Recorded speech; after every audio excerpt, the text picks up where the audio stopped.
Mark Skaar on the Skaar Kaard. Proud to welcome in Jimmy Kunes from Cactus. Jimmy, my friend, welcome. Mark, how are we? How are you doing, man? I'm doing well. How are you, my friend? We're doing especially well, actually, I must say. People that have been listening to the Skaar Kaard the last several weeks have heard the voice of Jimmy Kunes because he's a busy guy with Cactus, the Jimmy Kunes Congregation, and A New Decade. We're going to cover all that stuff. I thought I'd start with the, by my count, 7th Cactus album, Tightrope. Congratulations. No, thanks very much. We're really happy with this record. I think it's a real solid album, and we're very pleased that it's being taken into the hearts of a lot of music fans, not just Cactus fans, and it makes you feel good. And I'm very proud of all the 3 records that I've done with Cactus. This one especially, actually, obviously, it's the more recent record, but yeah, really happy with it. And you've got some new folks in the band. Let's start with Paul Warren, the guitar player. Yeah.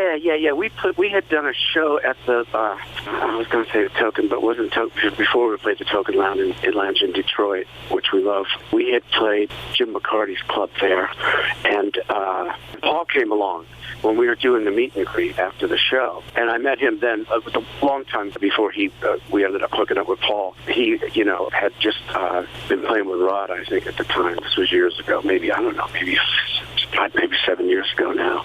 And I met him and we had a conversation.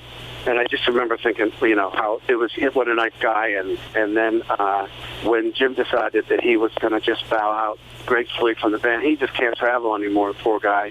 And, I can understand that. The traveling part's the tough part. And it's not an easy thing to do, a European tour. And so anyway, he had decided to move on, and Pete did at the same time, because Pete just wanted to play with the Vanilla Fudge and Carmine. And so, Carmine had a gentleman that we know, James Caputo, that I've known for many years in the New York scene. Astonishingly good bass player, 4-string bass player. He plays a wall bass that Randy gifted him. That's perfect for the band because it's got that really low, solid Black Sabbath kind of real girth to it that this band, I think, really, really, really need. And you can tell from on the new record really benefits from. And, when Carmine mentioned that Jim was going to move on, he mentioned Paul, because you start thinking, who would be good, who? He said, well, I know this guy, and I know, when Carmine mentioned Paul's name, I thought, right away in my mind, well, that's the obvious choice. I mean, for the, he and Carmine having played with Rod, points of reference-wise, Detroit, as well as Jim, so it made perfect sense to us. And Paul and I tend to bond straight off with the guitar. That's what we do. It's drums and vocals, really, Mark, but it's guitars and vocals, and that goes back from years. The duo of for live, but Paul and I shared a lot of the same melodic sensibilities for the new record. Paul brought a lot of nuance and finesse, and as I say, melody and different references, maybe even some Beatlesque references, which allowed me to really stretch out lyrically and vocally on Tightrope, and it was a lot of fun to do. And there definitely was no shortage of ideas. And so it was sparking, and something came really quickly. I'm probably overstretching the question boundaries, but Third Time Gone was about 10 minutes, really. Carmine's drum beat, Paul's riff of something that he had that he sped up. It was originally a slower thing. And I had the concept for that song down on the notebook, and just went back and forth while they were recording the basic track, and just said, go 3 times there, don't go 4 times, and that kind of thing. So that's what the fun thing is about being in the studio, the immediacy of it, and the something from nothing sort of element. Talking with Jimmy Kunes about Cactus Tightrope, you mentioned, and we talked about Paul Warren, you guys duet on a killer version of Papa Was a Rolling Stone.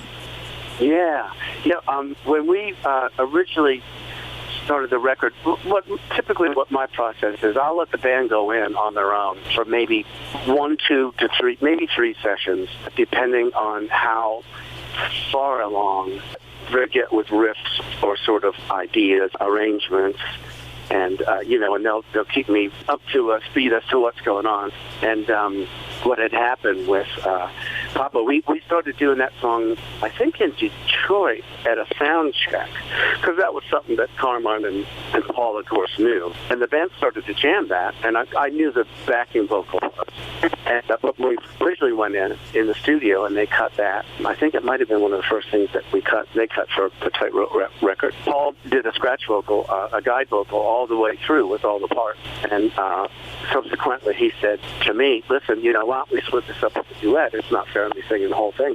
I was perfectly fine because I thought it sounded really terrific with Paul on the lead vocal all the way through. So what we did, in essence, was split the song up, and then we doubled up and quadrupled up on the background vocals in the middle section, the bridges. I think it turned out really well. It's really exciting. It was kicking off with Carmine's cool beat, that kind of like syncopated, hold back sort of, you know, which is one of my favorite kind of beats ever. So I think and the riff is just incredible. What a monster riff, right? Exactly. You know, that's like sheer excitement department right there. Talking with Jimmy Kunes, and Jimmy and I talk a lot on social media and via text, and I told Jimmy, I said, I'm hearing a lot of what I'm liking is the additional blues and funk element that reminds me of a band like Trapeze. Yeah. Well, Randy Pratt and I, the harp player, we've always been huge Trapeze fans. And, you know, through the years, we met years ago way down by Don Hills in Lower Manhattan and in Tribeca. But he had a band called Sharks, and they used to do Trapeze and stuff. And that's how we actually met. And I walked up and introduced myself, and we've been friends ever since. And he's allowed me to do my first 2 solo records at his studio, where we did the Cactus stuff as well, where he did the Vanilla Fudge stuff. And Randy was the one that really was the impetus for getting Cactus and Vanilla Fudge all sorted out and back in the studio. And now here I am 3 albums later. So Cactus Tightrope is out there, and then we've been playing some of the Jimmy Kunes congregation stuff, the stuff that's forthcoming. Yeah, we're really happy with that. We've got an also, I'm not going to ruin the surprise on that one, but we've got a total who's who of music that I was lucky enough to go in the studio. I've got an executive engineer, Keith Horn, who's actually a wonderful, brilliant harp player and a killer drummer as well. And we were doing sessions for that in between the Humble Pie Live stuff that we were doing, Dave Bucket Caldwell and I, in another studio in Tribeca. Like from 2018, when we would go back and forth and do U.S. tours, we never got over to London. We were supposed to, and then everything was shut down. But in between all the tour dates, Keith would allow us to get into the studio, and we cut 2 tracks at a time, and then did mild embellishments over those. And they've been sitting ready, and now I just got the okay to get in to start do some last minute, maybe a little bit of percussion overdubs. I think that studio scenario is going to open back up, and so I can go back in and do the finishing touches and just level the guitars. And so I've got 4 tracks that are pretty much ready to go, and we're getting artwork together for that.